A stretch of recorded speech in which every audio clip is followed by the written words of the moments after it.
How to use Chase Freedom Unlimited Point through PayPal. Welcome and let's get right into this tutorial.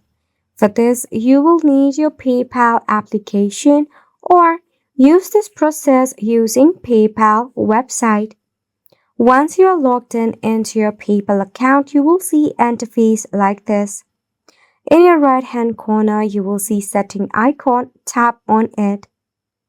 From the list of setting options, you need to navigate to bank and card. To use the Chase point, you need to add your Chase card into your PayPal.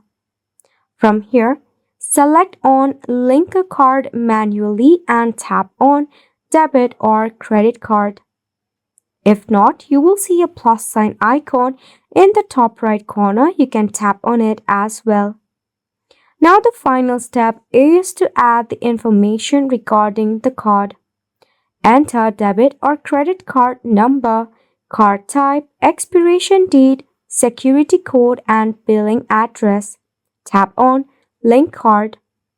Once linked, you can use the Chase Freedom point as well as the card throughout each purchase. And you may even get 1.5% to 3% cashback depending upon your purchase. And it's a wrap for the video as well. Thank you so much for tuning in.